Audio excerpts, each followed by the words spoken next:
Bienvenidos a Global Macro en Español, un podcast creado exclusivamente para impactar tu curva de aprendizaje en los mercados de capitales. Traído a ustedes gracias a Kaplan, Battlefield, Ideal Ratings, Kaya y The Hedge Fund Association.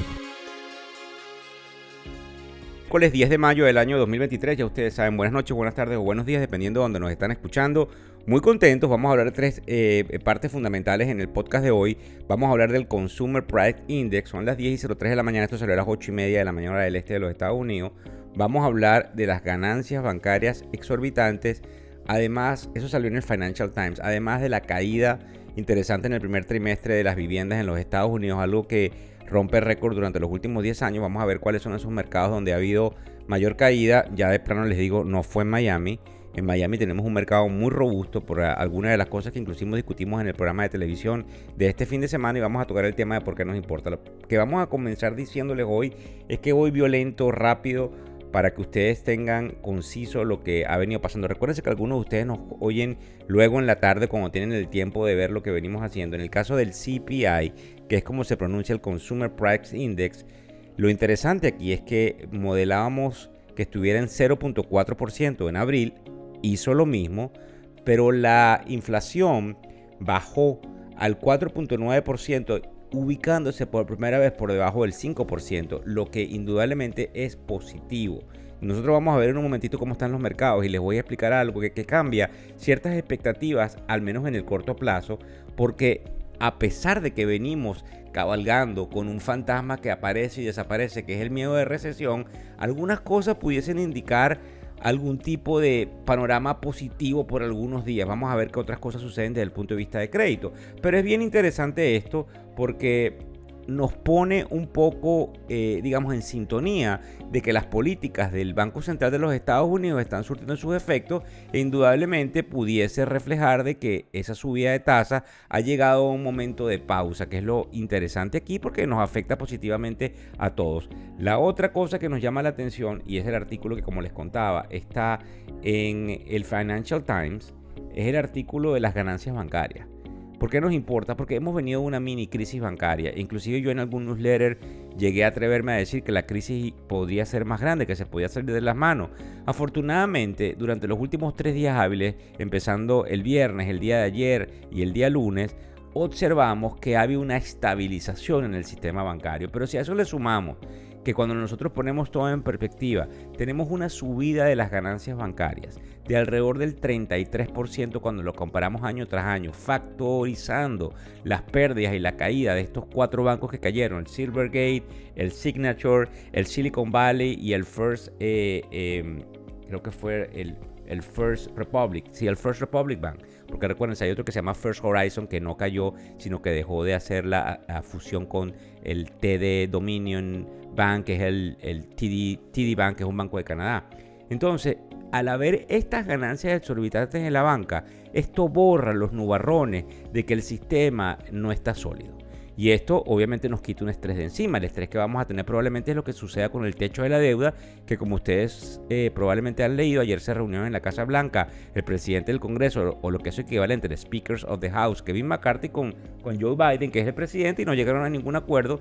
Sin embargo, siguen las conversaciones. Estas dos cosas que les dije al principio son positivas. La otra que nos llama la atención, que es un artículo del Wall Street Journal, dice que en los últimos 10 años las casas no han caído tanto como, digo, el precio de las casas, el precio de las viviendas, como ha caído durante los últimos 3 meses, en el primer trimestre del año.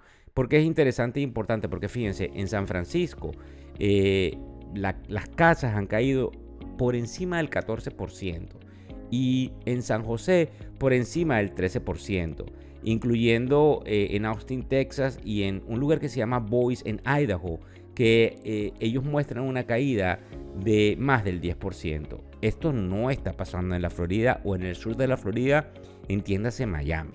Y obviamente eso nos interesa y nos importa porque todos los mercados no son iguales, y aquí prevalece lo que se llama location, location and location. Obviamente el CPI nos importa, nos afecta en función de tasas de interés. El CPI, que es como se pronuncia en inglés, el Consumer Price Index, que se lo acabo de decir, es el índice de precio del consumidor. Nos importa la segunda parte que les cuento, que sale en el Financial Times, que es todo lo que tiene que ver con las ganancias corporativas de los bancos, porque borraría el estrés ¿Qué sucede allí? ¿Qué más nos importa? Pues nos importa lo que les estoy diciendo de las casas, porque pudiese paralizarse el derrumbe. Nosotros tenemos que estar a la expectativa de los siguientes indicadores de crecimiento económico, que entonces pudiesen ponernos en la dinámica de una recesión, y que esto sea producto, esta estabilización sea producto de un retroceso en la economía que lamentablemente son los efectos colaterales de la subida de las tasas de interés y de, como hemos venido diciendo, la restricción que tiene que ver con el proceso de la liquidez monetaria, que obviamente para quienes se nos unen es uno de los componentes fundamentales de que hay una presión en la balanza de bienes y servicios, porque más dinero produce una subida de los mismos. Eso no es lo que estamos viendo, y entonces tenemos que estar muy pendientes. Oigan bien, me atrevo a decirlo, de que el mercado pudiese subir en el corto plazo, porque estábamos pensando que el mercado bajase porque teníamos una recesión, pero es como que si tú le quitas las nubes, los nubarrones en el corto plazo, y el mercado, por algún tipo de, componenda técnica, que se las voy a tratar de explicar en los reels en un rato, pudiese subir. Ustedes saben que tienen acceso al newsletter que ya les llegó a los que están inscritos en sus diferentes emails, Global Macro Inbox, a este podcast, pero también a los reels y al programa de televisión, que son todo el offering, toda la oferta que tiene factoreseconómicos.com. Rápidamente vamos a ver cómo reaccionó el mercado a esos niveles. Ahora mismo el Standard & Poor's 500, que es el índice más representativo del mercado, el Dow Jones y el Nasdaq están en positivo. No excesivamente, pero están en positivo. Nosotros creemos que probablemente puedan cerrar el día más bien a la baja. Fíjense bien, corto plazo,